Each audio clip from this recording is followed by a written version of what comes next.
Dystopia is actually a very funny word if you think about it. And not funny in the sense of, how come totalitarian governments are always defeated by attractive young people? But funny because you know what it means immediately when you hear the word. But the more you think about it, the more the definitions start to blur. What is dystopia anyway? The opposite of utopia? Considering that utopias don't exist, I suppose that's our society, right? How more opposite can you be to fiction than reality? So deep, bro. Different dictionary explanations define dystopia as an imagined state or society with great suffering and injustice. But injustice, great suffering, and people living in wretched, dehumanized conditions is all too common in our world and getting worse since 2020. Because a global pandemic is exactly the kind of backstory plot point used to explain the rise of the dystopian system, isn't it?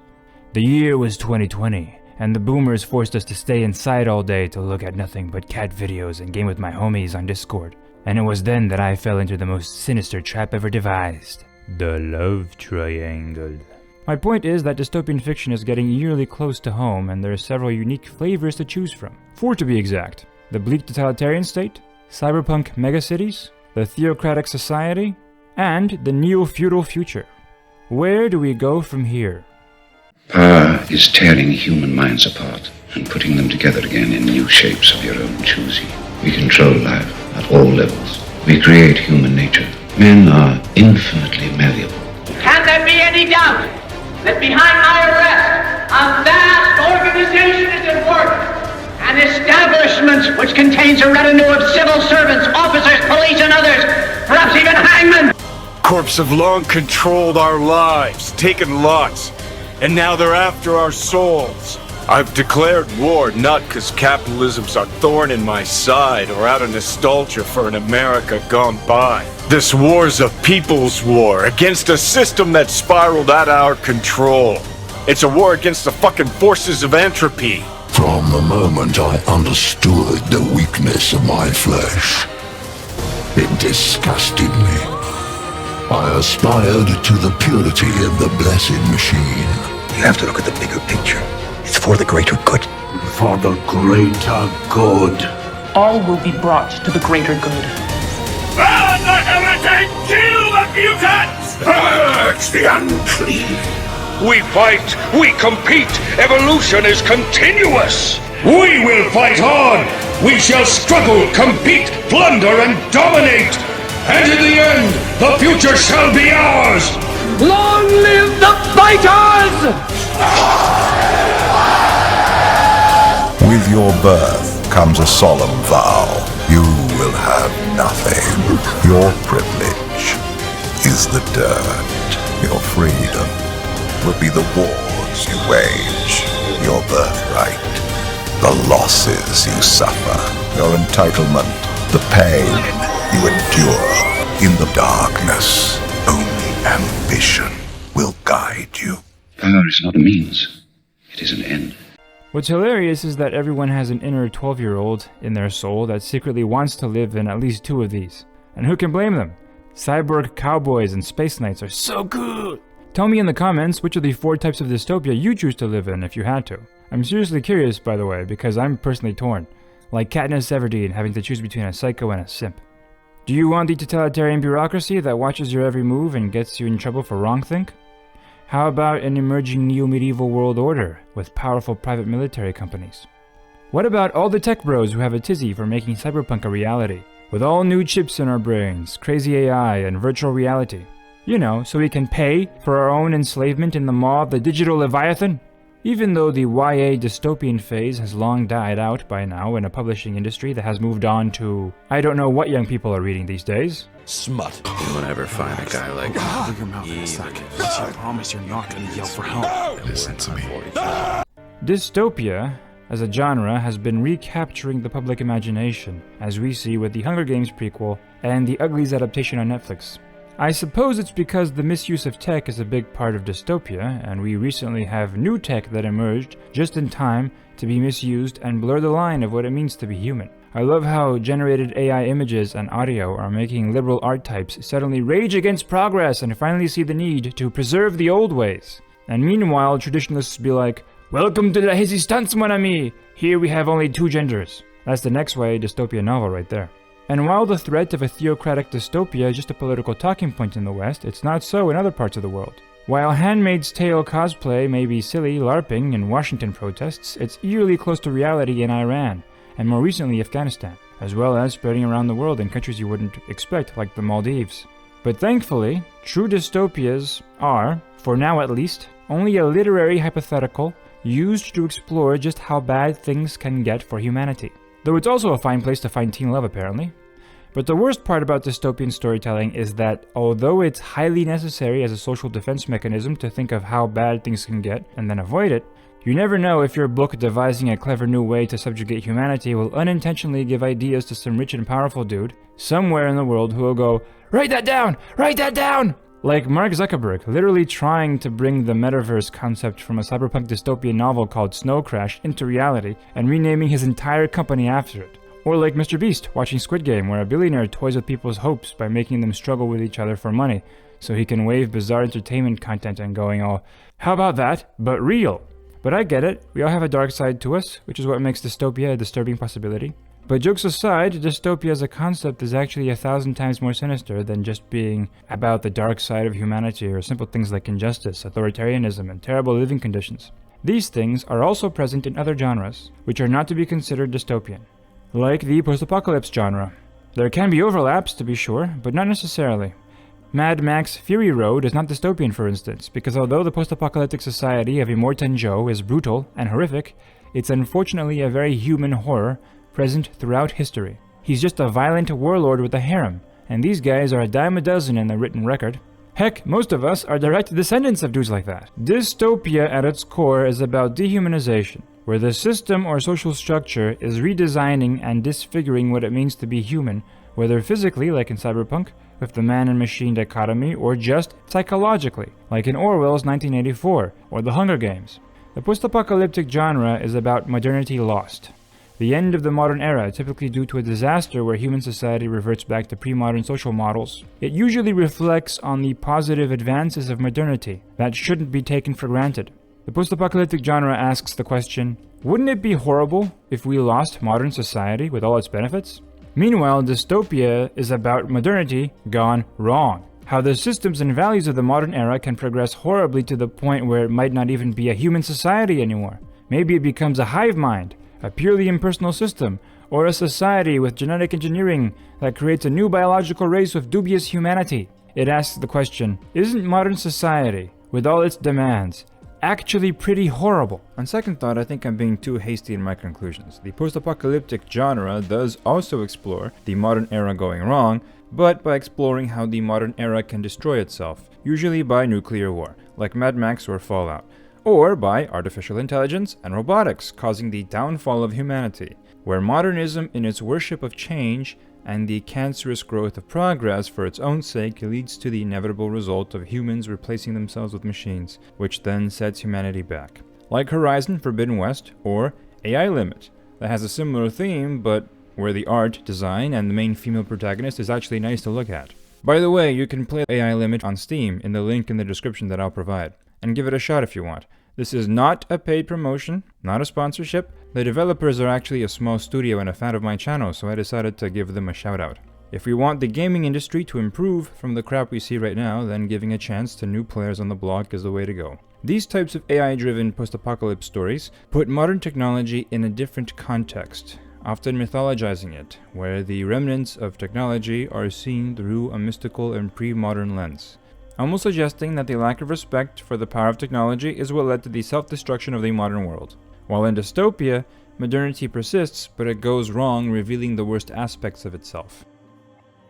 The post-apocalyptic genre often deals with the return of slavery and harems, which are dehumanizing social systems, yes, but it's a limited form of dehumanization, because it simply treats humans as animals, a breeding mare, or beasts of burden. Treating each other like this is unfortunately quite historically human, and it mostly dehumanizes the lower classes, while the upper classes are still kept as human, even if horrible human beings. But the dystopian genre is about the dehumanization of everyone, including the elites, who often lose their humanity trying to play God.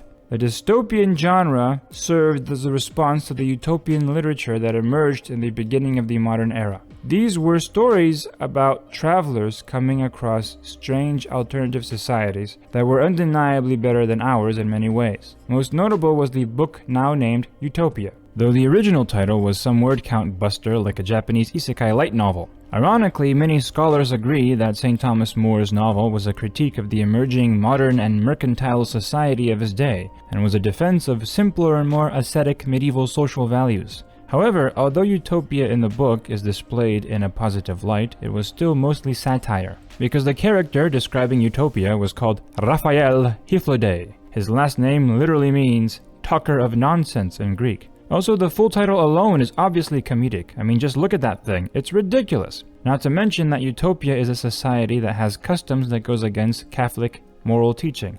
And Thomas More became a Catholic saint because he chose to die rather than live in a society with customs against Catholic teaching. In all likelihood, Utopia was a book reflecting on social alternatives to the money-hungry empires that European societies were becoming. But the society described in Utopia was not meant to be an idealized, perfect society for humanity to strive for. Again, it was satire, which is ironic because Utopia spawned the utopian socialist movement, and socialists often accuse everyone else of not having media literacy, when to this day, socialists take Utopia at face value.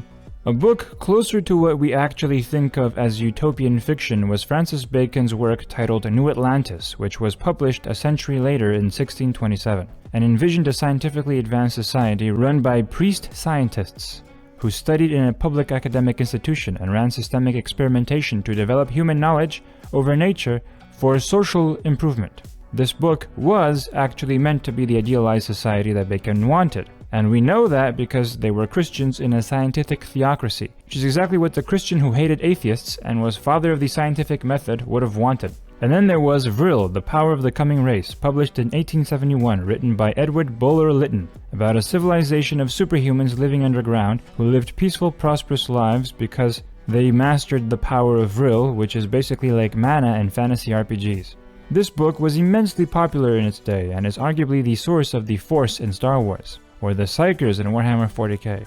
The Vril is the power that these people got through eugenics. But here we see the dark side of Utopia because although the Vrilya, as they're called, are undeniably better and even more moral than us, surface dwellers in many ways, eventually they'll rise to the surface and exterminate the lesser races. That's us, by the way. And that's portrayed as inevitable because we're shown as even more genocidal than they are. Because the protagonist fantasizes about taking over the Vrilya as their dictator and manipulating them into conquering the world. So them as the utopia emerging from underground to destroy us all is some terrifying symbolism. Every utopian society has a dystopian underbelly because the imagination of one man is not powerful enough to contain all the necessities of the human spirit, because the humans are flawed. The Star Trek Federation would be a good time for many, but it'd be an existential hellhole for the guy like me. Likewise, the Terran Federation of the book, Starship Troopers, not the movie, would be a good time for many, but a hellscape for others, and both were designed to be idealized societies, even if not exactly perfect. What does it mean to be human? Well, humans have a physical aspect, 2 legs, 2 arms, skin and bones, but also an abstract aspect. We have intellect, free will, and inherent human dignity. We need food, but we also need psychological and spiritual nourishment. Dystopia is a society that disfigures human beings on a systemic level, and this entire genre was born as the rationalistic, economic, and scientific aspects of the modern era opened up new horizons of dehumanization. Dystopias often reflect on how this relates to class systems, especially in the YA variety like Hunger Games, Divergent, and Red Rising. Say what you want about the young adult genre, but they get class dynamics better than the common political discourse. This is because our modern understanding of class overly emphasizes economic status. You know, middle class, lower class, upper class, etc. Or it's in the framework of property owners and those who don't own property but sell their labor. The conversation is generally influenced by theories from Adam Smith, Karl Marx, Max Weber, and others. But what many forget is that in pre-modern times, class was more associated with social function, i.e. what your role in society was. You had the warrior class, the merchant class, artisans and manual laborers, peasants, the priest class, and in places like China, the Mandarin scholar bureaucratic overlord class. Your role in society was much more important than economic status. In China, for instance, the classes were called the 4 occupations, the scholar, farmer, craftsman, and merchant classes. In Japan, it was the Shinokosho, but with the difference of the formal warrior class of the samurai being the ruling class, and not the scholar bureaucrats. The emperor was a figurehead, and the daimyo were basically samurai on steroids. In the Hindu class system, the ruling class was the priest class, called the Brahmin, and the Kshatriya warrior class ruled in second place directly under them. In Mesoamerica, it was a similar structure, with the nobles being the warrior class under a priest class, with the emperor as high priest. Different societies had a similar logic to how they worked, but what changed was what social class was at the top and who was at the bottom, with merchants getting socially shafted in China and Japan, while it was the peasant farmers that got shafted in India. Or technically it was the untouchables, the Dalit class, but who weren't even part of the caste system. In medieval Europe, it was slightly unique, where the clergy and the royals often shared power, keeping each other in check. Royals and nobles were landowners, sure, but that came with a social function they had to fulfill, namely protect the people living in their lands. They were defined by their warrior purpose, which is why their rituals involve weapons. Receive these spurs, symbols of military honor and chivalry, that you may be a brave advocate for those in need. But what's crucial is that economic power wasn't as important as it became in the modern era. The merchant class were often richer than the warrior nobles, but what were they going to do when the samurai lopped their heads off for not bowing properly? In Europe, money wasn't all that powerful either. The French kings owed money to both the Jews and the Templars, but instead of paying them back, they just marched in with their bigger army and took the property and kicked both the Jews and the Templars out. Like some dude on the internet said, "If I have gold, I'll use it to buy iron. Then I'll use the iron to beat your ass, and now I have both gold and iron." That's the warrior class logic for you. The different social classes in history often have their own internal culture and values, and the values that society holds depends on which class has become the ruling class. There's a reason why we don't like dueling or hunting and falconry anymore. Even in the Middle Ages and early modern period, the priests and the bureaucrats thought that was stupid. When the warrior class lost power, that became the prevailing opinion. Now everybody thinks it's stupid. But does everything I'm saying sound familiar? I'm not going on a tangent for no reason. I got into social class structures because dystopian stories are literally defined by it. It's the nature of whatever class system the author makes up that makes it so dystopian. The most famous one is the genetically engineered class system in A Brave New World, where the alphas and the betas and gammas, etc. are genetically manufactured with different levels of intelligence to fulfill different social roles. This looks like some YA novel cringe if it was written by a red pill bro, or one of those ladies into werewolf smut, doesn't it? But YA dystopias were just imitating the masters. In George Orwell's 1984, you also have a famous class system modeled after the socialist bureaucracy of the Soviets. You can see that dystopian class systems are mostly defined by social role in the power structure as opposed to economic class, right? Kind of like how our ancestors saw it. While the Hunger Games is a mix of an economic class system with a social role class system. The oppressive capital is a totalitarian government ruled by technocratic bureaucrats, and the different districts are made up of poor laborers, craftsmen, and District 2 is where the warrior class live. Later dystopian book series developed this class system idea further. The Divergent series might be trash, but the class dynamics in it are kind of interesting, with the Erudite as the technocratic bureaucrats, the Dauntless as the warrior class, Abnegation as a kind of monastic ascetic priest class, Amity as the hippie class. But this culminated with the Red Rising books by Pierce Brown. I like that series. Imagine Percy Jackson and the Hunger Games had a kid who became an edgy political science student in Dune University and played way too much Warhammer 40k with his buddies. That's the perfect description of this series. Even though naming their class system The Society was a little silly, but typical YA nonsense. But Red Rising did feel like the genre was graduating, moving on from the typical teen whining of the genre. It's just so hard being a teenager in a first world country. You need to decide what you want for college and obsess over dating and make your entire personality revolve around a single and arbitrary social issue. There's a reason why this genre produced mostly lowbrow and predatory books preying on young people's insecurities and power fantasies. There's one about abortion, another about plastic surgery beauty standards.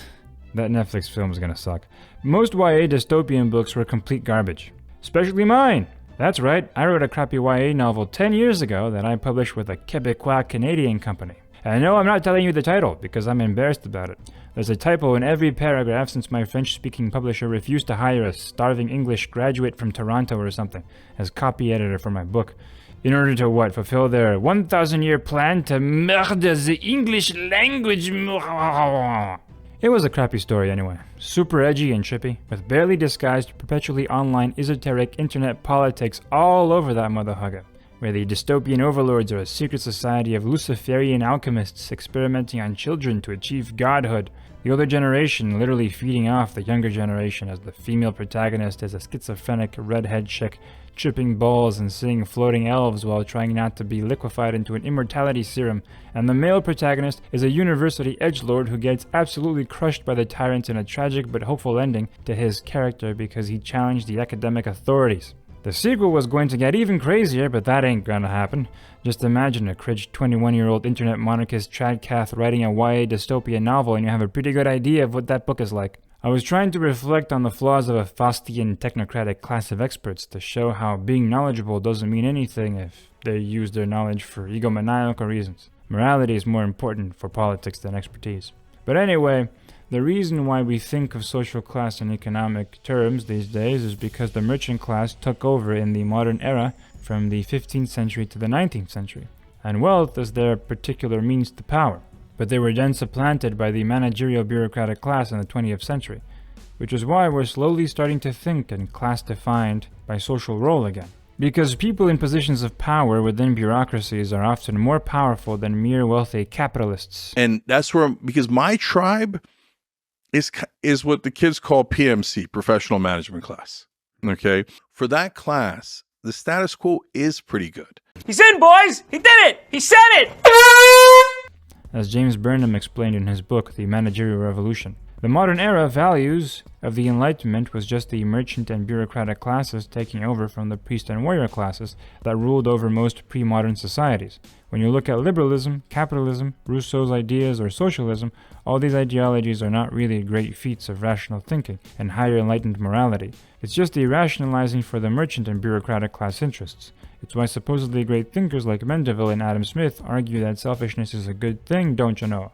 Of course, merchants would love that idea, while Hegel and Rousseau think everything would be much better if the state institutions ran everything.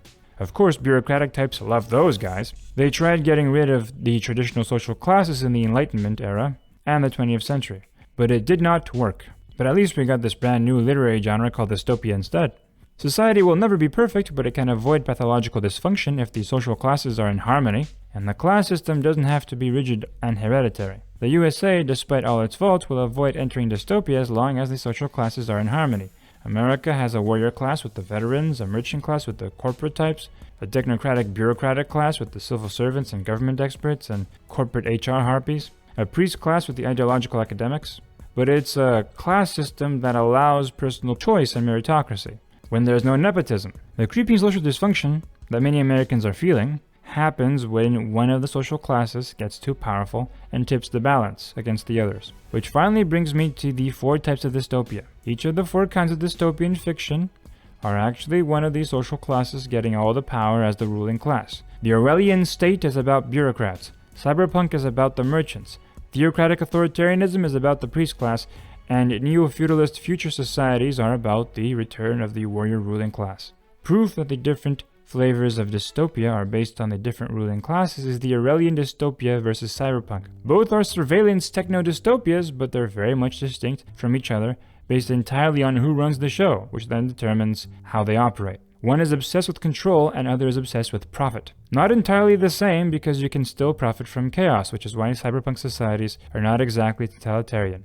When talking about the 4 types of dystopia, I'll go by the order of the most dystopian to the least dystopian type, and I'll explain why in each segment. And by most dystopian, I mean which one is the most dehumanizing, where the human condition is dissolved the most by the system. But keep in mind that dehumanizing doesn't necessarily mean brutal and horrific. Aldous Huxley's Brave New World is more dystopian than the Imperium in Dune, for example. But the latter is a lot more brutal, frightening, and less pleasant to the average person, but it still preserves the human condition, family, childhood, spirituality, artistic pursuits, community, etc. While Brave New World is way more pleasant, but is a society of factory-produced engineered humans biologically and psychologically conditioned to have an aversion to family, art, spirituality, and many other essential things to the human experience. Again, dystopia is not just about normal oppression, it's about oppressing the humanity out of civilization. By the way, I'll leave the links to the books I mentioned on Amazon in the description. Moving on. Type 1.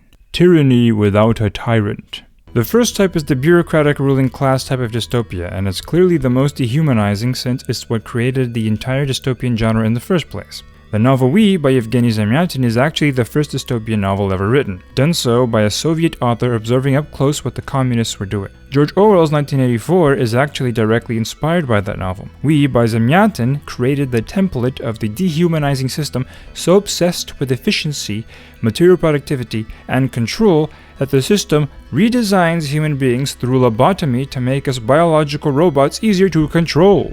George Orwell actually rips off that exact same plot, but develops psychological manipulation of the mind through language instead of physical manipulation of the brain through surgery. 1984 is actually more impactful than We because it reveals more subtle ways for individuals to lose their humanity. The bureaucratic managerial class is the most dystopian of the four ruling classes because the main aspect of management is control. So when it becomes pathological, it's the one that most tries and succeeds to change, alter and warp the human condition through excessive manipulation. It leads to the creation of an all-encompassing system of control, a labyrinth of laws where humanity gets lost in, like what Hannah Arendt says.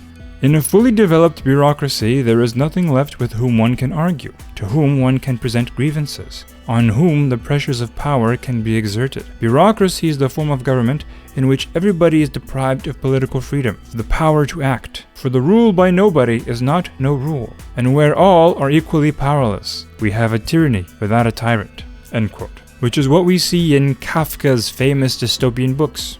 You can imagine this gets worse when you apply science, right? That's what technocracy is. It's the merging of science in service of the bureaucracy. You know, scientific management. And it's a nightmare. Real-world methods of scientific management like Taylorism and Fordism, born from American factories, are literally mentioned in both We and the Brave New World novels as the ruling ideology of the technocratic overlords. It was the fear of applying the cold, calculating system of the bureaucracy to every aspect of human life, since control naturally wants to extend itself. Like Oscar Wilde put it, "The bureaucracy is expanding to meet the needs of the expanding bureaucracy." And the worst part about all of this is that it's extremely dystopian whether the all-consuming bureaucracy is competent, like in 1984, where they effectively crush rebellion, or whether they're incompetent, like in the movie Brazil, where even if you just mind your own business, some intern can accidentally ruin your life by classifying you as a rebel by accident. The existence of the all-consuming bureaucracy itself is the problem. It's not a matter of being well run or not. Now, I don't want to come across as a pure bureaucracy hater. I'm just focusing on the negatives because this video is about dystopia. But the bureaucratic class has achieved many wonderful things in history, like the eradication of smallpox. It's not a coincidence that it was a Soviet technocrat called Viktor Zhdanov who led the initial plan. The eradication of smallpox was a massive international effort where the global bureaucracy collaborated with the local bureaucracies to eliminate one of the deadliest diseases known to man. It's truly a triumphant episode in our history, and it's events like this that make many academics believe that the bureaucratic technocratic management will lead to utopia, and we just need to give them authority to do it. The COVID pandemic fiasco, however, is proof that we shouldn't. They really fumbled the ball with that one, and revealed their dystopian side to the whole world. In any case, this is the most dystopian of the four types because it turns everyone into a cog or statistic, even those of the ruling class. Here we are, your very own number. Congratulations, DZ-015. Welcome to the team. Wokeism, socialism, communism, call it what you like, and other types of ideology function mostly to justify expanding the power of the bureaucratic class. Why are academics and government officials obsessed over transgender stuff? Simple, because if the individual cannot be trusted to define what a woman is by simple and clear physical observations, like a working vajayjay, but needs a douchebag with a college degree in bullshitology, then the bureaucracy successfully mind-fudged you into justifying more power for itself. Not even something as basic as knowing what a woman is can be left up to the individual. Bureaucratic class interests promotes relativism of truth, because then the raw state power that they control, or some expert of the state, can determine what's true at a given moment according to the interests of the bureaucracy. That's literally what you see in 1984. The relativistic totalitarianism of INSOC, where only the state is absolute. That's why they constantly rewrite history and contradict themselves in doublethink, with slogans like peace is war, ignorance is strength, etc. In the real world, real intellectuals aren't much better. Like Karl Popper, who literally said, "We must be intolerant against those who practice intolerance," and then acted like that mind fudge he just said is something deep. The fascist dystopia, as we see in V for Vendetta, and the German Workers' Party in Philip K. Dick's Man in the High Castle, also falls into this type of dystopia. Even though many mistakenly think fascism is a warrior class dystopia type, it definitely is run by the bureaucratic class. It just uses nationalism to justify the totalitarian bureaucracy, where you need your Aryan papers and such.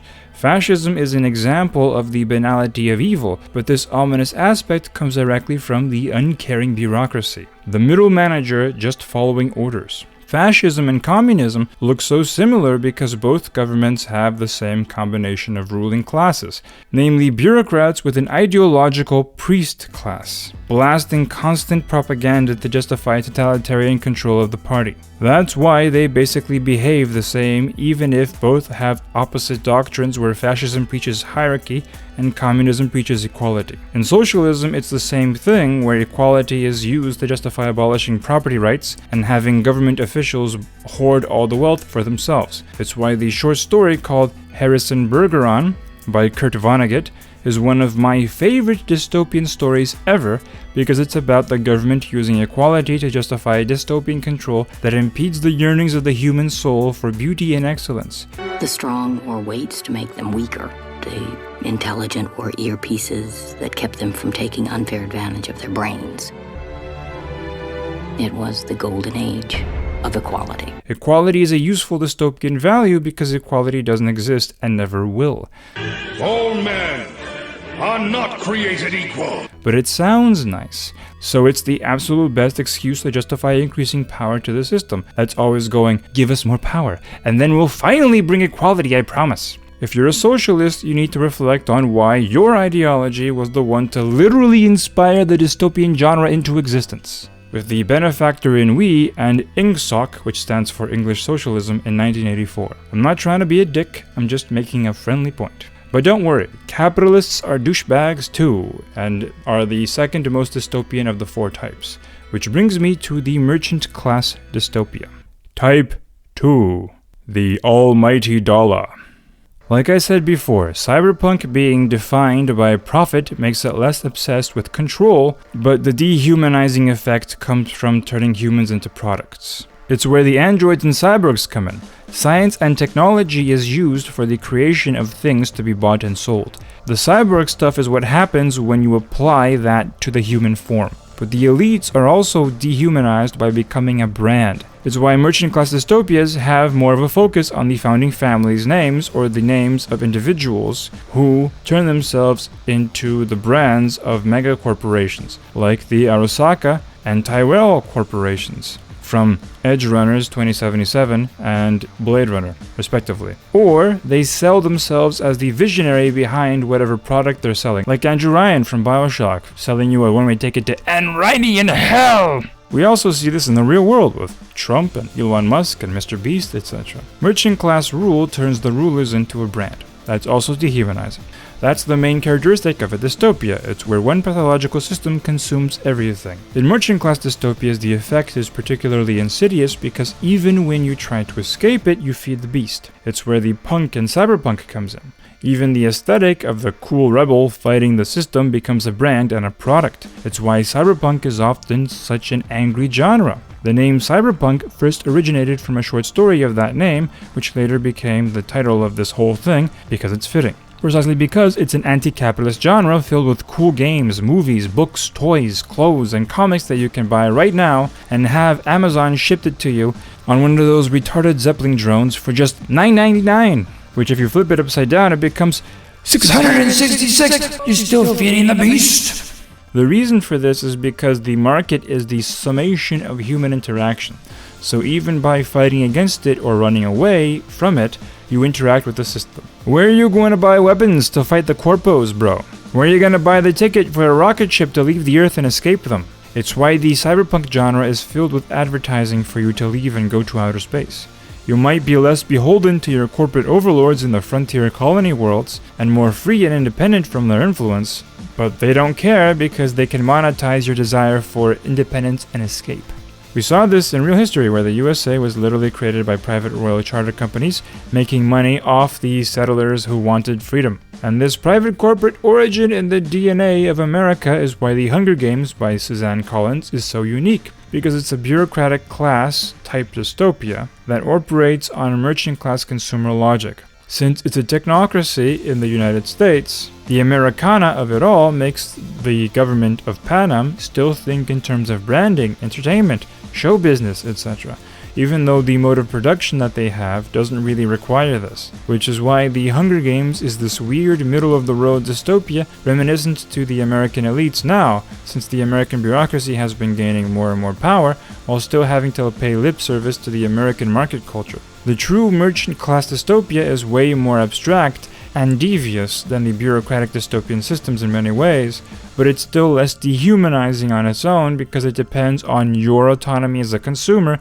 and it tries to profit off of human needs for family, identity, or even spirituality like the virtual Mercer cult in Philip K. Dick's Blade Runner novel, though it has a dumber name. It just ironically cheapens the human experience by putting a price tag on what should be priceless, but it doesn't outright remove it in the name of control like the previous type of dystopia. However, cyberpunk might end up being its own worst enemy, because as it tries to maximize profit and make humans into products, it ends up turning the human into a machine. But machines don't need capitalism or merchants, they just need efficient management. For merchants, everything is for sale, even their long-term interests. It's how you had American capitalists being paid by the Soviets to help industrialize Russia, who wanted to compete with them. This isn't a class of people who think long-term. For example, once you automate everything, you remove the need for the active human consumer, with his monetizable needs and desires. So the cyberpunk dystopia might just be a transition phase into the technocratic managerial dystopia of the previous type. I guess this is one way to get the destruction of capitalism through its own contradictions that Marxists keep promising us. But it doesn't result in a utopia because nothing does. I want to make clear though, despite my criticisms, I'm generally pro-free market. I just don't think the merchant class should rule society, and I don't make the market itself my ideology. Ideologies naturally limit the human experience into one oversimplified narrative of reality, which makes ideologies of all types, whether libertarian or socialist, naturally dystopian. Don't have an ideology, bros. Have a religion instead, although that too can lead to dystopia, as we see in Type 3. It's heresy. The dystopian theocracy run by the priest class. You'll notice as we go down this list that there are less and less examples in fiction of each dystopia I talk about, precisely because each ruling class is less and less dystopian the closer we get to pre-modern values. Since dystopia is a phenomenon of modernity, and priests and warriors are more of a pre-modern ruling class, but they can also exist in a modern context and be quite dystopian. And do you know what the first type of human government was? It was theocracy.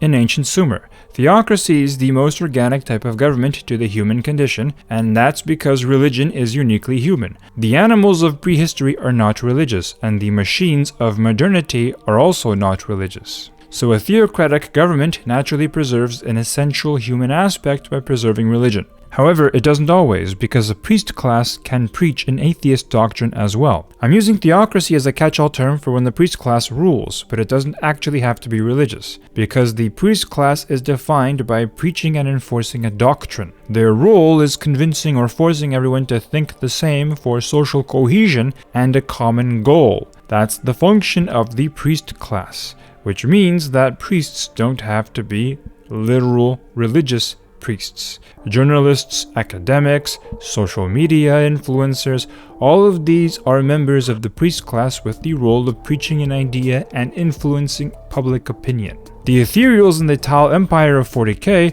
are a great example of an atheist priest class dystopia. The 30k Imperium of Warhammer was also basically an atheist priest class dystopia, preaching an atheist humanist doctrine as the imperial truth. Through imperial iterators, which are basically missionaries preaching the revealed truth of atheist materialism and secular humanism. Mankind must be free of dogma, and if you question that, then we'll send our cosmic crusading space knights to beat your ass.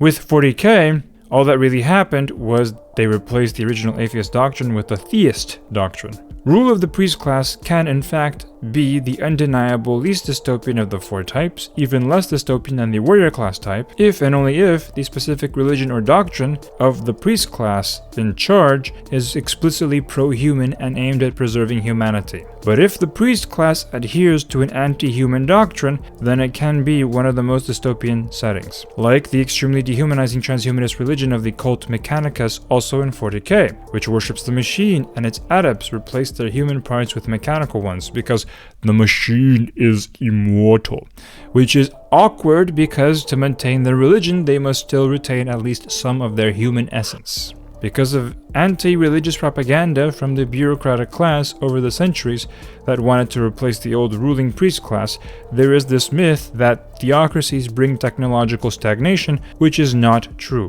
since as we see with the Soviet Union, they censor genetic science as bourgeois pseudoscience invented by capitalists, even though genetic science was discovered by the Catholic monk Gregor Mendel. 面对广大革命群众，你老实交代，你是不是精通各种力学？ 你曾经在教学中散布宇宙大爆炸的反动理论，这个理论居然假设了时间的起点。你说什么？那起点以前有什么？没错，这就给上帝的存在留下了位置。你是想说有上帝？无论有没有，可是都没给出确实的证据。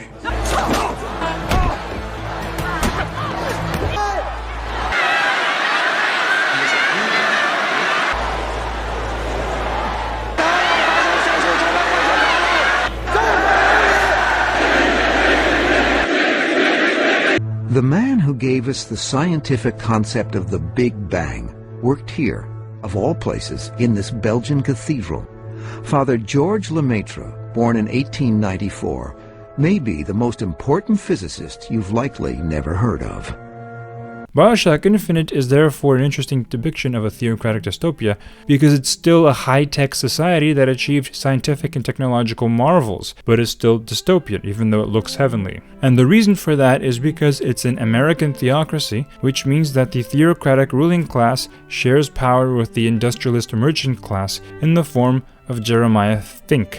And it's the merchant class that produces the most technological innovation, even in a dystopian setting, as we see with the cyberpunk genre. Theocracies only limit technology and science if they are highly bureaucratic. So the true dehumanizing aspect of theocratic dystopias occur mostly in two ways. The first one is that the doctrine that the priest class preaches dehumanizes large segments of the human population, when they believe that a group of people should be treated as less than human with less dignity, like women being reduced to breeding bags in the Republic of Gilead, in The Handmaid's Tale, or racial minorities being reduced to second-class status, like in Colombia of Bioshock Infinite. But even when they don't have any beliefs that dehumanize entire populations as less than human, and even when they believe in universal human dignity, a priest-class dystopia will still naturally dehumanize non-believers and heretics. I believe that the main way to avoid dystopia is to practice humility, and that includes contemplating how your own group of people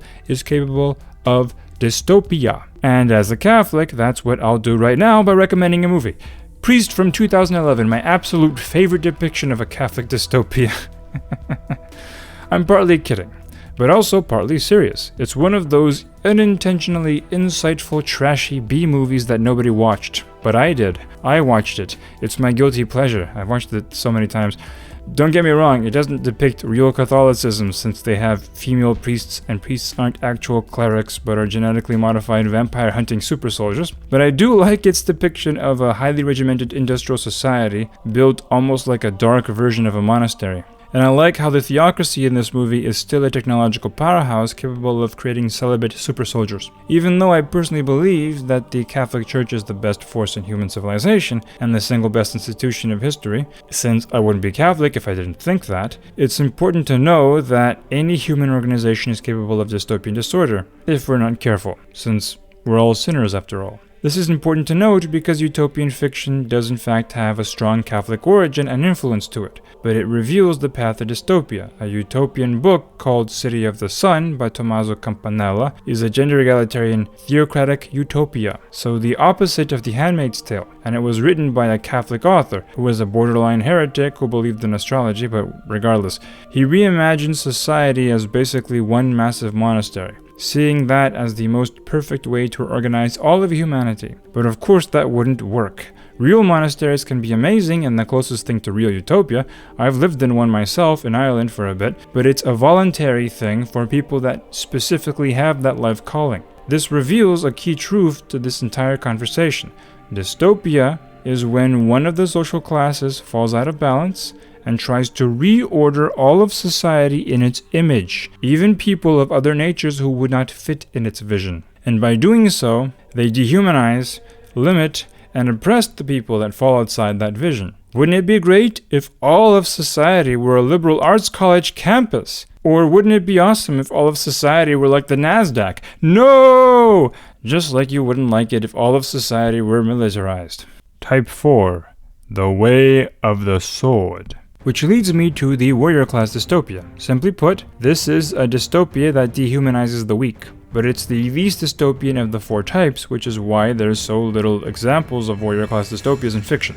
Alien cultures like the Klingons and Mandalorians don't count. Alien warrior cultures are usually just exotic, otherworldly societies inspired by pre-modern civilizations meant for world-building the setting, so the main character can have a badass alien waifu. Like Eric Wesson's novels on Amazon, where the protagonist gets a sci-fi harem of beauties who want to have his babies. Apparently it's more wholesome than it sounds, according to a friend of mine, but regardless, the indie author scene on Amazon is getting pretty wild. Anyway, there are only 2 real examples that I can think of that properly portrays a dystopia run by the warrior class. One that isn't a complete hilarious cartoon like the Terran Empire in Star Trek that I just can't take seriously. The first example is the first Dune novel that just briefly explores it before shifting to the Theocratic Dystopia in later books. But it's by far the least dystopian of all these stories I mentioned here, because despite all the oppression and brutality, the Dune Imperium is still humanity at its most natural state that it can possibly be in such a far-flung sci-fi future. Managing to preserve humanity for so long makes it almost non-dystopian. It's almost like a hopeful vision in a way, that humanity can survive so long in its mostly natural state. But it's still dystopian because humanity is genetically, psychologically, socially, and chemically manipulated by weird, strange elites that barely qualify as humans. Genetically speaking, these space navigators, the Bene Gesserit, and the noble lords with superpowers are something else. Perhaps a parasitic human subspecies that use their genetic advantages to pretend to be divine and fool the normal humans. It's very eerie when you see it that way. The other series of books that explores a warrior class dystopia is of course Red Rising. If Warhammer 40k ripped off the later Dune books with the God Emperor, Red Rising rips off the first book with the noble houses of space demigods vying for control of planets. It follows the same template as the first Dune novel almost to a T, but explores it even further, developing a setting where space travel in the solar system makes humanity engage in genetic engineering to adapt to other planets, which naturally brings back ideas of inherent hierarchy through valuable lineages, where one genetic faction calls themselves the Golds and genetically engineers themselves into superhumans capable of subjugating everyone else and then enforcing a genetic caste system defined by social roles. Laborers, merchants, bureaucrats, priests, and pleasure slaves are genetically engineered and eugenically bred to fulfill their social purpose.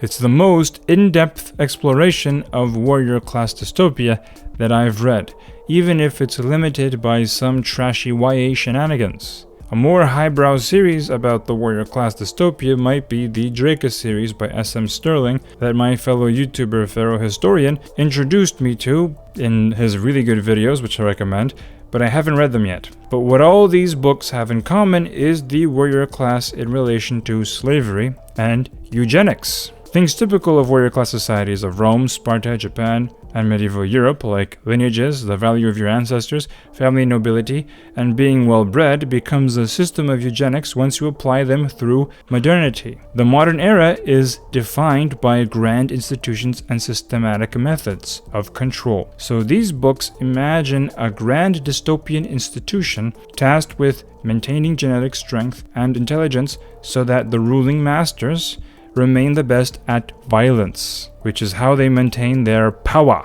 This is the difference between a neo-feudal dystopia like Dune and Red Rising and a neo-feudal post-apocalyptic scenario like the Brotherhood of Steel in Fallout or Mad Max. The latter happens when modern institutions fail and the neo-feudal warrior class order emerges from the ashes of failed institutions, usually the military, to pick up the pieces. But in a neo-feudal dystopia, the modern era naturally develops new institutions and technology that suddenly empowers the rise of a powerful warrior class that was previously subjugated by modern technology, like easy-to-manufacture guns. But not anymore! And this new military tech makes sword fighting relevant again and creates a new genetic class of supermaster beings. Of course, when you think of militarized eugenics and a genetic class of masters, the first thing people think of is fascism. And they assume that this is just the fascist dystopia, but it's not. Eugenics isn't only a fascist thing. In fact, it originated in the constitutional monarchy of England and was very popular in the USA because of American progressives. But most importantly, fascism is not ruled by the warrior class. They just militarize all of society, especially the lower classes, who are indoctrinated into becoming soldiers for the ruling bureaucratic class, who are propped up by an ideological priest class ranting about duty to the people. Ich nach Leben! And these are the two classes that rule a fascist society. They might have a similar military mindset to a warrior class dystopia, but only to turn the commoners into cannon fodder, while warrior class rule often forbids the commoners from full-on military service and training of weapons. The warrior class does not rule fascist society, as evidenced by Italy, where the Italian king and his warrior aristocrats like Baron Amadeo Ghilier, who was a total badass, turned on the fascists and fought them in a literal civil war, and then the fascists went full bureaucratic rule with Mussolini founding the Italian Social Republic.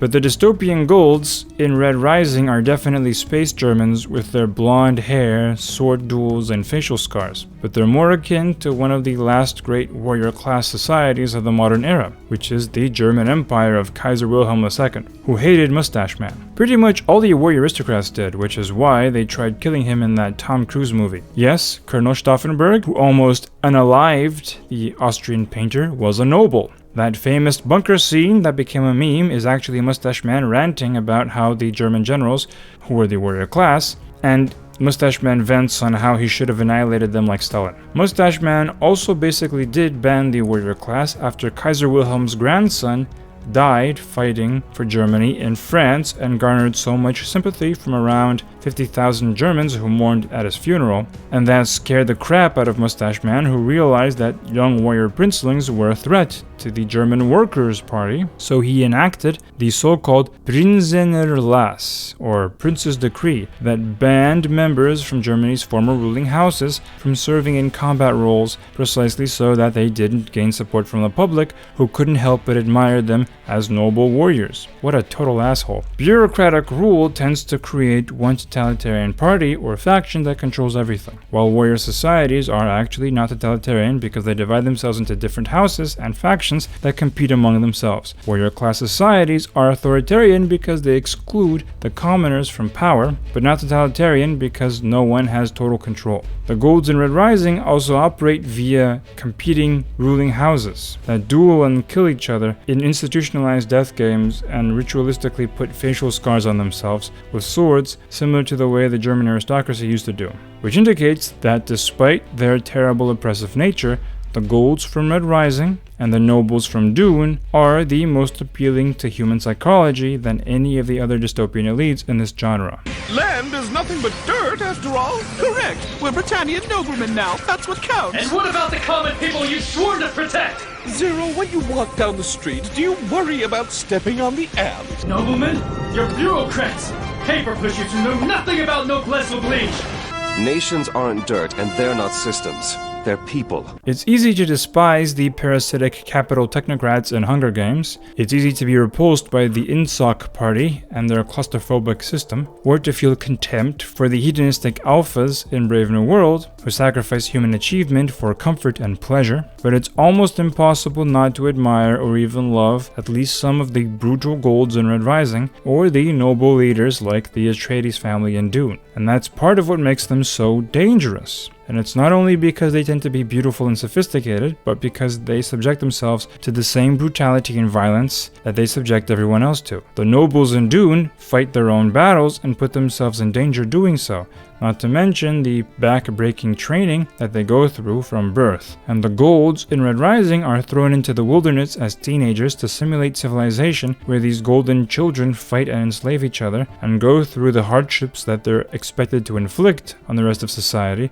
once they get older. They personally sacrifice and bleed a lot to gain their power and gain the title of Peerless Scarred. So it's impossible not to think that they earned it, because in a way, they kind of in fact did earn their power. This is why so many people admire the Spartans and Romans, despite them being so tyrannical against their slaves, because young Spartan and Roman elites did earn their laurels through skill and sacrifice. Especially the Spartans, who were beaten and intentionally starved at 6 years old in the Agoge. It's hard not to be impressed. But in the end, the warrior class dehumanizes others through violence, and they dehumanize themselves through violence first.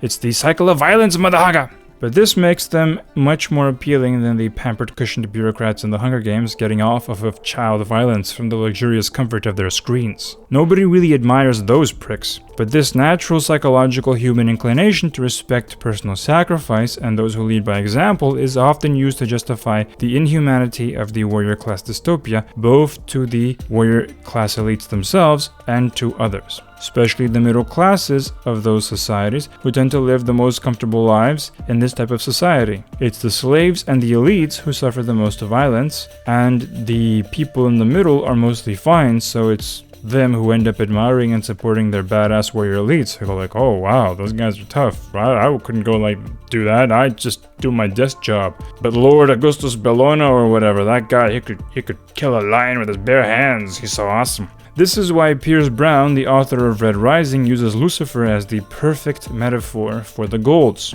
precisely because they're this seductive and superficially beautiful force of evil. It's also why the warrior slaves tend to rise up the most, like Spartacus in Rome, and the Mamelukes in Egypt, or the Janissaries who didn't really rise up, but they ended up taking over the Ottoman Empire anyway, because their hardships makes them tough enough to challenge the ruling warriors, which is exactly what happens in Red Rising. But this is also why the warrior class is the least dystopian of the ruling classes, because they die in their own violence, and if they are not careful, they can easily exterminate themselves in modern industrial scale warfare, which is what happened in real history, which is one of the main reasons why I kind of like Rule of the Warrior class. If you're gonna be ruled over by a tyrant, might as well be ruled over by a tyrant who might get himself killed, eh? You gotta be smart about this kind of thing. That bureaucrat in his office that rules over you in a bureaucratic dystopia, that guy's never gonna die.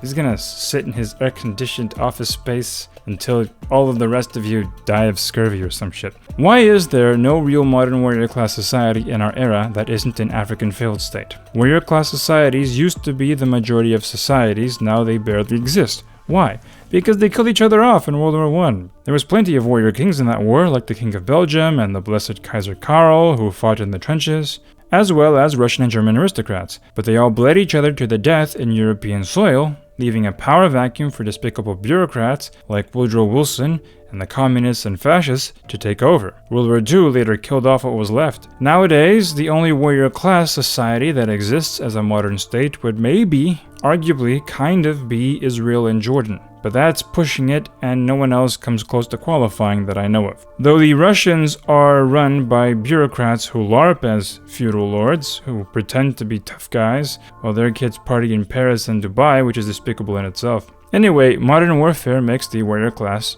the weakest of the ruling classes, which naturally makes them less capable of full-on dystopian levels of control that we see in others, because firstly, they have to limit certain dehumanizing technologies to avoid being replaced, as we see with them limiting AI in Dune and Red Rising, which prevents the mechanizing inhumanity we see in other dystopias, which is the most dehumanizing of systems. And secondly, I declare a Butlerian jihad. And secondly, because ruling warriors naturally have to share power. Since they rely on the expertise of other classes, they literally can't run everything by themselves. They need help because violence will only take you so far in a sophisticated society. You see this in Dune, where the nobles share power with the non-warrior institutions like the priest class Bene Gesserit or the merchant class space navigators.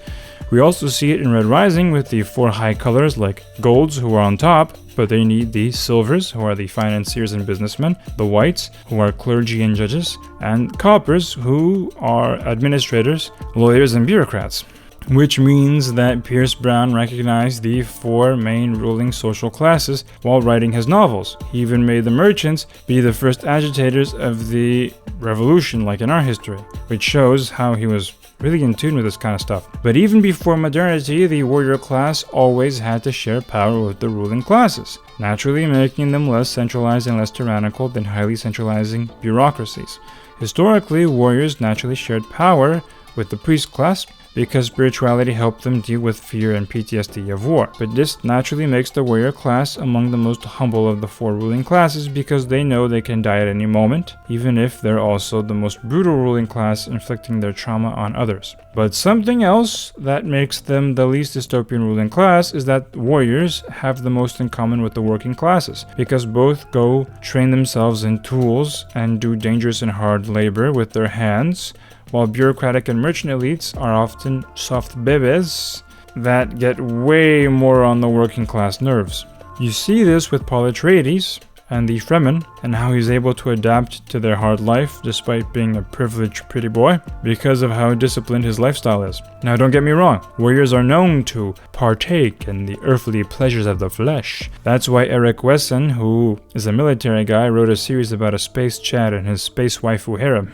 But the idea of nobles being privileged, degenerate fat cats scourging on the labor of the people while doing nothing in return is only true when the noble family is in decline and they usually get replaced by tougher, more disciplined counterparts, which is exactly what happens when Atreides triumphs over the Harkonnens in Dune. Paul's victory over the Baron isn't really a happy ending in Dune, because his super awesomeness as a leader is precisely what makes him incredibly dangerous and gets billions of lives destroyed. He's actually worse than the Harkonnens in what he represents, because his personal virtues as a man makes him capture the imagination of his adoring followers. Paul, being the perfect prince, is precisely the dystopian problem in Frank Herbert's American "don't tread on me, screw the government, F the police" mindset. In works of medieval chivalry, like the one written by Raymond Lull, which I recommend you read, link in the description, he actually talks about how the ruling knights must appreciate and respect the other social classes, or, as he calls them, the social orders. Christian chivalry and spirituality in general is actually the best solution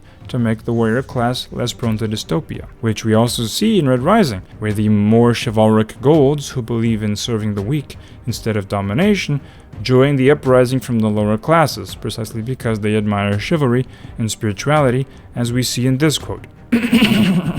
But when she sat before my hearth, as a girl beside Pax and my children, what stories did I read them? Did I read them myths of the Greeks, of strong men gaining glory for their own heads? No, I told them tales of Arthur, of the Nazarene, of Vishnu, strong heroes who wished only to protect the weak. Red Rising literally says that dystopian golds need Jesus, or Hinduism. I really enjoy that book series, YA silliness aside. But yes, chivalry was and is many things, but for Raymond Lull, it was basically a political theory that justified warrior class rule over secular matters and dictates the proper spiritual and ethical path for the knight, precisely designed to avoid abuse of power. Blessed Raymond Lull is the greatest thinker that most people have never heard of. He's the father of computational theory, by the way, basically inventing the computer in the Middle Ages, and was a former knight and scholar. In conclusion, dystopias are about the dehumanizing effect from the corrupt misuse of power, and how far it can go. The four main ruling classes of bureaucrats, merchants, priests, and warriors are connected to the four main types of power. The power of management and administration, the power of wealth and accumulating resources, the power of influencing what people believe, and the power of violence. All four forms of power are necessary for social coordination, prosperity, cohesion, and defense. Whether you like them or not, they are all necessary. People often ask me, what about the common class of workers and professionals, like doctors, scientists, truck drivers, people who work in factories, etc.? While the common working and professional classes of people are absolutely essential, they inherently don't have any power by themselves. If someone among them becomes powerful, it's usually by one of these four means. They either organized a union, but then the union guys are essentially bureaucrats, or they made something profitable and started a business, which makes them merchants, or they pushed an ideological or religious movement, which makes them priests, or they joined the military, or a violent revolution, which makes them warriors. Scientists and engineers are the same thing. They either invent something to sell, like big tech, they become technocratic experts for powerful organizations like the WHO, they use their scientific authority to push an ideology like positivism, or they become combat engineers and have a successful military career. Power by itself is not evil, and all these four types of power are valid and honorable when used correctly. Even violence or influencing people's beliefs. We must be ready to defend ourselves, and society can't function if we disagree on fundamental principles. Not for long, anyway. The priest class gets maligned a lot in the modern era by the very academics who preach Enlightenment values and become the modern equivalent of the priest class, preaching the values that are in the interests of the bureaucratic class that runs the universities. But getting indoctrinated into the idea that indoctrination is wrong proves it's inevitable and even essential for social harmony, because we all need to believe in at least some essential common values. If some of us believe that slavery is a good thing, for instance, it's up to the priest class to convince them otherwise, or condemn them as dangerous heretics to the human rights-based social order. Also, we need to remember that there is no utopia. We need to accept that. Utopia is the path to dystopia, because you have no clue what you're doing. Yes, we can improve things, but every solution we invent will cause its own problems, that will require new solutions that will have their own problems to be solved until the end of time. The best we can do is improve ourselves as people and try to be there for one another. As one of my patrons reminded me, every man's utopia is another man's dystopia. There's some truth to that. I think understanding the four social classes the way our ancestors did can be helpful, because then we understand that when one complains about capitalism, they're actually just complaining about the merchant class that rose to power in the early modern period. All the written condemnations of capitalism is just criticism of merchant class pathologies and vices. But the managerial bureaucratic class has its own vices that are being more talked about now. But the good news is that all social classes, when working properly, hold each other in check and bring the best out of each other. The merchants solves problems and increases wealth, but can parasitically feed off of everything. The managers regulate but will tyrannize if they don't compromise. The priests will unite us in common cause but will divide us if they purity spiral. The warriors will defend us but will attack us if they seek to be unchallenged. Dystopias occur when there's an imbalance, as society becomes overwhelmed with a specific vice. The key to avoid dystopia is to find virtue within the balance of the golden mean, as Aristotle would say. It's about balance, not equality, and balance doesn't mean the exact equal amount of power for every class, but the right amount that each social class rightfully deserves.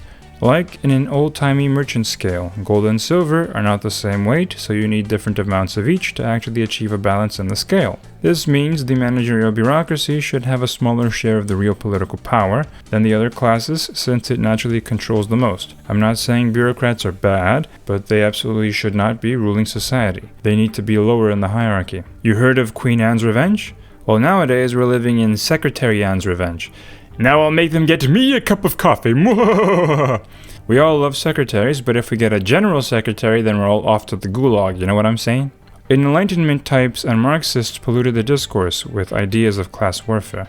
That's why many assume that when I criticize a social class that I'm advocating for their annihilation, just as socialists want to annihilate the capitalist merchant class, or how Denis Diderot wanted to annihilate the priest class. But that's all stupid, and it's why modernity has this dystopian tendency. The pre-moderns were wiser in understanding that every class had its place, even if they could be oppressive about it. They still didn't promote extermination of part of the social order. I'm also critical of capitalism because I don't think the merchant class should have the ruling ideology. Neoliberalism will make you sell your mother for a quick cash. But I'm not against basic market dynamics and making money by selling stuff. I myself am technically a member of the merchant class. I make silly videos in exchange for your attention, and I make money from that. So when I promote books and video games to you guys, I'm not being a hypocrite, because I'm just advocating for moral limits on capitalism, not its total destruction. YouTubers who promote an end to capitalism can be so goofy sometimes. If capitalism is allowed to survive, we will not. This episode is made possible by Henson Shaving. Give the AL13 a try today. It's a great product, and it really does help support my channel. But unlike in Marxism, this class theory I'm talking about, that focuses on social roles and sees broad categories of people that fit into each particular role, isn't meant to be an all-consuming theory of history to explain everything about human society. Unlike Marxism that literally thinks every social problem is explained by class struggle, and that's why nobody thinks fat women are attractive. That's a real thing, by the way. It's also not meant to divide everyone by arbitrary categories. Individual people usually can't be divided as merely warriors, merchants, bureaucrats, and priests. Look at Teddy Roosevelt. Which one was he?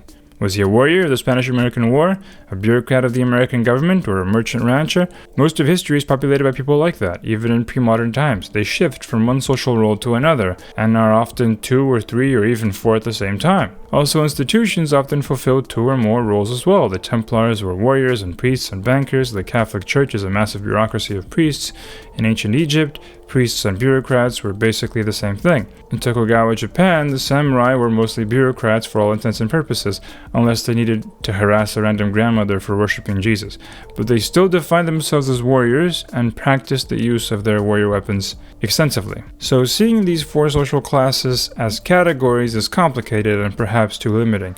But when you see them as somewhat abstract but very real social forces that represent the 4 main forms of power, then they become very useful to understand some moments in history and also some current social problems. Even though they're not meant to explain every little phenomenon, these forces are still necessary to understand certain social phenomena that can't be explained otherwise. Like, why do woke companies keep losing money but persist in their wokeness? Isn't profit their incentive? Not really, because these corporations are so large that they're dominated by the managers who benefit more by adding diversity, equity, and inclusion, and intersectional identity ideology stuff based on esoteric leftism, rather than making profit. Because complicated human resources stuff increases their control over the company, even if it's at the expense of the company as a whole. And they can always get a job elsewhere if that company tanks. They don't own the company that they exert managerial power over, so they're incentivized to add more stuff for them to manage.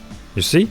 That's the secret. The merchants are nominally in charge of the company, but in reality they're whipped into line by the sheer mass of bureaucrats, and that's what happened to Bob Chapek at Disney, when he was forced to threaten company profits by getting political for no reason other than bureaucratic class interests. That's the face of a man held at gunpoint by some chick with blue hair just off camera. But in any case, dystopia is avoided by balance, and balance is virtue. How can we avoid dystopia? One of the great errors of the modern era was removing ethics from politics with Machiavelli, and then removing ethics from the economy with Adam Smith and Mendeville, and then removing ethics from war with the Prussian invention of total war, removing ethics from historical interpretation with Marxism. We need to relearn from medieval and classical scholars and reintroduce ethics into these things and take it seriously. Anyway, remember to tell me in the comments which type of dystopia you'd rather live in. Totalitarian boot? Corporate cyber slums? Shadowy theocracy? Or new feudalism? For me, I'd pick Cyberpunk Dystopia because I like the music. And thank you for watching. You know, the best thing about being a YouTube content creator is meeting other creators, like the many game developers that approach me offering demo passes for me to play their games, recently in the last couple of days. Or the many writers with their own books that they've written. I couldn't accommodate them all, but I tried giving some a shout out. No sponsorship, just one creator trying to help another. But it's getting impossible to keep up, so please don't feel discouraged if I don't have time to give your work a shout out. It takes time to single each one out and try to give each one attention. So I think I'll just focus on making my own content for now. Also, this video was very difficult to do and it took so long because I've been also working on a webtoons series that we're about to launch in November. No AI art, it's a real human artist called Gabi, who's a friend of mine. It's called Fractal Fables. I'm really excited about it and I hope you guys stay tuned. Don't worry, it's not about dystopia. It's more like reverse isekai, where a teenage girl realizes that her fictional characters are real in the multiverse and they invade our reality to save theirs because our collective unconscious is causing this doomsday event in their universes. Think of it as Gate meets Sophie's World meets the South Park Imagination Land episode. Imagination.